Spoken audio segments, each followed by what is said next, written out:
Sit down, Mr. Hastings. Thank you. Are you hypersensitive to the sun's rays, sir? Why do you ask? Even though it's a warm day outside, you're wearing a long-sleeve shirt, a cape, and a large pair of rather dark sunglasses. Also, before Mansfield relieved you of the items, you were boasting a fedora and a parasol.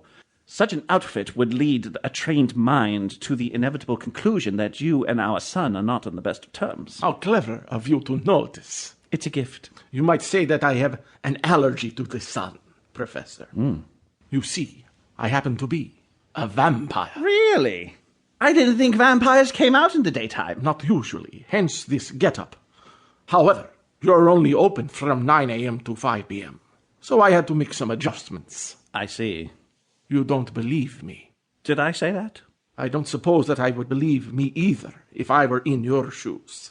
Perhaps a demonstration is in order. Yes, I think so. No, you don't need to. Don't worry. I'll leave you out of it. I am well fed at the moment. No. Ah, I have it. Attend Professor Walton.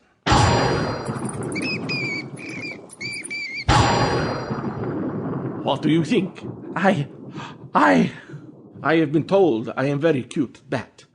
I suppose you are. I didn't look long enough, and I'm not a judge of bat beauty. No matter. Do you believe me now? I do. You are most certainly a vampire. Now, what can we at Solutions, Inc. do for you? I want to be unvampirized. Can you do that? Certainly. I have a mallet and a wooden stake in the basement. That's not what I mean. But that is the standard way to dispatch a vampire. You must have read Dracula. Many times, looking for an out for myself. Professor, Bram Stoker wrote that novel out a century ago. Surely vampirific science has made some advances since then. Well, it may have, though I'm not aware of a branch of science that is devoted to all things vampirific. You misunderstood me earlier when you mentioned the stake and the mallet.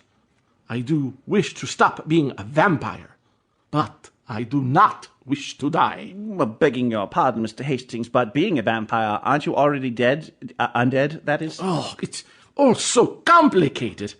I suppose I am. What I want is to no longer be a vampire and to simply be Cornelius Hastings again, as I was before the bite from the princess. Can you and the sergeant accomplish that for me?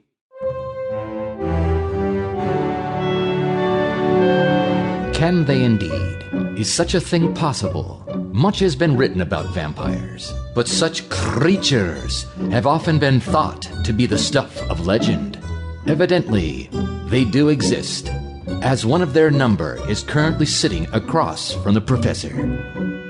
We'll be back to hear how Professor Walton and Sergeant Longstreet, the men behind Boston-based paranormal investigating agency named Solutions, Inc., take on their latest case in tonight's episode, No Biting. Welcome back, Benjamin. How is Hartford, Connecticut? Okay, I guess it's good to be back. Let me put down these bags and have a seat. Much better. Since you've returned safely, may I assume that the current matter has been brought to a successful conclusion? I'm happy to say that it has. Boy, that one was a pain in the butt. Was it as you suspected? Not this time. If I hadn't seen it with my own eyes, I don't think I ever would have believed it. Believed what? Mrs. Curran was disposing of Mr. Curran's remains by serving them to her customers. You don't say. Evidently, she was preparing the remains in any number of ways, boiled, baked, fried, even au gratin. Before the authorities and I caught on to what she was doing, she had already served a good portion of her late husband to the restaurant's patrons. They had eaten him? Yes, and paid to do so. Ugh. What did he taste like, I wonder? Like chicken, I suppose. Good gracious. Have these people been notified about what mischief they were unwillingly parties to? Of course not. Shouldn't they be? What they don't know can't hurt them. Yeah, but surely. Just how would you tell someone that, Professor? I suppose that not telling them is for the best, then. Unless you want there to be a lot of ill people in Hartford. We should be getting our check in the mail in the next few days.